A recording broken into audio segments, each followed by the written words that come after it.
Mais en fait, c'est quoi Pâques? C'est un feuilleton! Parlons-en.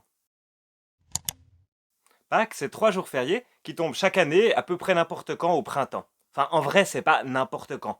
C'est le premier dimanche qui suit la première lune qui suit l'équinoxe du 21 mars. C'est-à-dire le moment dans l'année où soudain les jours deviennent plus longs que les nuits. Donc ouais, nos ancêtres ont trouvé cool de fixer les dates de Noël et de Pâques à des moments symboliques de l'année où le soleil prend le dessus.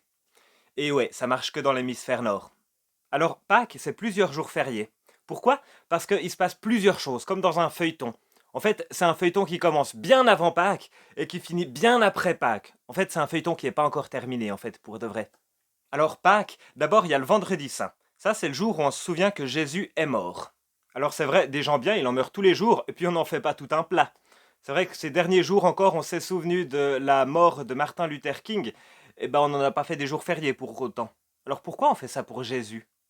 La Bible nous rapporte que Jésus est un humain, et en même temps il est plus qu'un humain. Il est Dieu qui vient sur la terre, en personne. Donc Jésus, il est en même temps 100% comme toi et moi, et 100% pas du tout comme toi et moi. Jésus, c'est Dieu qui vient à notre rencontre, pour être sûr de pouvoir nous comprendre et nous rejoindre jusqu'au fond de notre misère. Jésus connaît la faim, Jésus connaît la peine, Jésus connaît la trahison, Jésus connaît la torture, Jésus connaît même la mise à mort. Donc, quel que soit notre degré de souffrance, Dieu peut le comprendre, parce qu'il l'a vécu lui-même en personne. Mais la mort de Jésus, c'est pas juste la mort.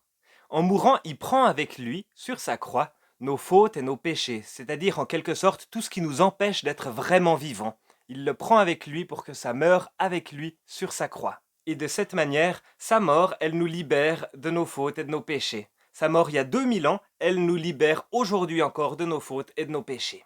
Après le vendredi saint, il y a le samedi saint. C'est une journée de suspense comme ça, qui est pas toujours fériée. C'est le jour où tu vas vite au supermarché faire tes courses. Exactement, oui, par exemple. Puis ensuite vient le dimanche de Pâques.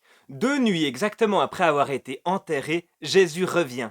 Il ressuscite. Donc il revient pas en tant que zombie, hein. Il revient vraiment pour de vrai, en tant que lui-même. Dieu gagne sur la mort. 1-0, fin du match, vainqueur, Dieu. Face à Dieu, la mort perd son pouvoir. Elle ne peut plus nous retenir. Alors dans la langue française, on peut mourir de honte, on peut mourir d'envie, on peut mourir socialement, être déchu. En fait, on peut être mort avant la fin de notre vie. On peut laisser mourir notre volonté, notre motivation, même nos relations, on peut les laisser mourir. Eh bien, ces morts ne nous retiennent plus. Quelles que soient nos souffrances, on peut toujours garder l'espérance qu'elles ne sont pas notre fin. Un poète disait « Après la nuit vient le jour », et c'est un peu ça. Alors oui, effectivement, on meurt physiquement encore, mais ça n'est plus la fin. À travers la mort et la résurrection de Jésus, la Bible affirme assez clairement qu'on continue à vivre, même quand notre corps arrête de fonctionner. Alors dans le passé, on a pensé que les gens allaient se relever comme ça de leur tombe. C'est pour ça qu'on les enterre avec des beaux habits dans des boîtes plutôt que de les brûler. D'ailleurs, c'est une idée qu'on retrouve encore dans l'islam ou dans le judaïsme aujourd'hui. Mais personnellement, je crois que c'est pas tout à fait de cette sorte de résurrection que parle la Bible. D'après ce que je lis dans la Bible, je crois que le jour où ce corps-là n'existera plus, moi, Antonin, je vais continuer d'exister. D'une autre façon, dans un autre milieu, avec Dieu, et surtout, ce sera génial. Donc à Pâques, on se souvient de ça. Et les autres symboles de Pâques, les œufs et les lapins qu'on a l'habitude de rencontrer, ils vont aussi dans ce sens. On prend le lapin comme symbole parce que les lapins, ils multiplient la vie très rapidement, ils sont porteurs de vie.